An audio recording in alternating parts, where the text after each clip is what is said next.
पुरुष प्रयत्न। श्रावण कृष्णा अमावस्या 7 सितंबर 1820 को श्री स्वामीनारायण भगवान श्री सारंगपुर ग्राम स्थित जीवा खाचर के राजभवन में उत्तरी द्वार के कमरे के बरामदे में पलंग पर विराजमान थे। उन्होंने श्वेत वस्त्र धारण किए थे। उनके समक्ष सभा में मुनि तथा स्थान स्थान के हरिभक्त बैठे थे। तब मुक्तानंद स्वामी ने पूछा कि शास्त्रों में पुरुष प्रयत्न पुरुषार्थ करने को कहा है, उस पुरुष प्रयत्न के द्वारा कितना काम होता है तथा परमेश्वर की कृपा द्वारा कितना काम होता है। यह सुनकर श्री स्वामीनारायण भगवान बोले कि जिस पुरुष को सद्गुरु तथा सत्शास्त्रों के वचनों द्वारा दृढ़ वैराग्य हुआ हो और जो दृढ़ श्रद्धावान हो और जिसने 8 प्रकार के ब्रह्मचर्य का अत्यंत दृढ़ता के साथ पालन किया हो और जो अहिंसा धर्म में दृढ़ प्रीति रखने वाला हो तथा जिसकी आत्मनिष्ठा भी अति परिपक्व हो गई हो, उसकी जन्म मरण से निवृत्ति हो जाती है। जैसे धान के ऊपर का छिलका उतर जाने पर फिर से धान नहीं उगता, वैसे ही पहले कहे हुए गुणों से युक्त पुरुष भी अनादि अज्ञान रूप माया से मुक्त हो जाता है तथा जन्म मरण के बंधन से छूट जाता है और आत्मसत्ता को प्राप्त करता है।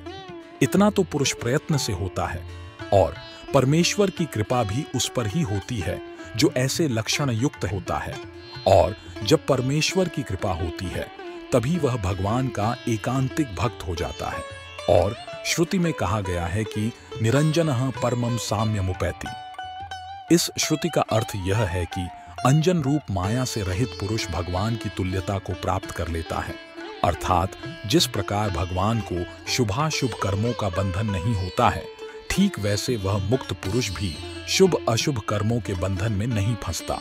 और जैसे लक्ष्मी जी कभी स्नेहवश भगवान के स्वरूप में लीन हो जाती हैं और कभी अलग रहकर भगवान की सेवा में तत्पर रहती हैं, इसी प्रकार वह भक्त भी अतिशय स्नेहपूर्वक कभी तो भगवान में लीन हो जाता है और कभी कभी मूर्तिमान रूप से भगवान की सेवा में रहता है।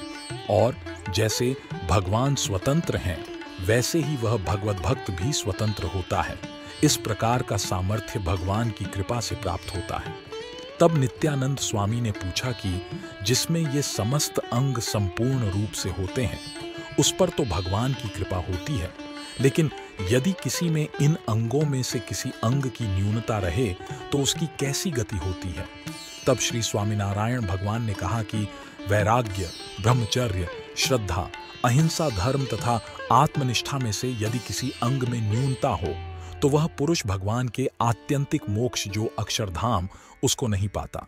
इसे छोड़कर वह दूसरे भगवान के धामों को पाता है, अथवा वह अधिक सवासनिक होगा तो देवलोक को पाता है, जिस देवलोक को मोक्ष धर्म में भगवान के धाम की तुलना में नरक तुल्य बताया गया है। इस प्रकार जीव देवता से मनुष्य होता है और मनुष्य में से पुनः देवता हो जाता है तथा अनेक जन्म संसिद्धस्ततो याति परां गतिम।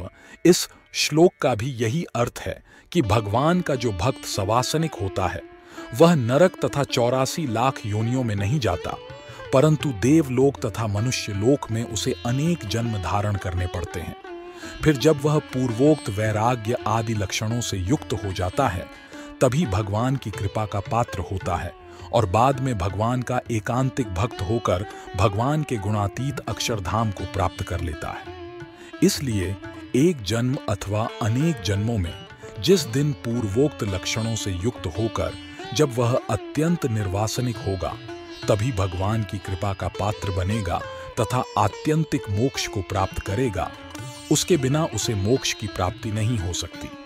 फिर नृसिंहानंद स्वामी ने पूछा कि क्या ऐसा कोई उपाय है कि इस जीवन में ही सभी कसर मिट जाए।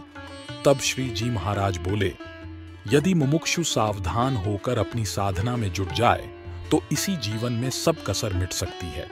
यदि देह पर्यंत कसर न मिटी हो तो भी अगर वह अंत समय में निर्वासनिक हो जाए तथा उसकी भगवान से अत्यंत प्रीति हो जाए तो अंतकाल में भी भगवान की कृपा हो जाती है और वह भगवान के धाम को प्राप्त कर लेता है।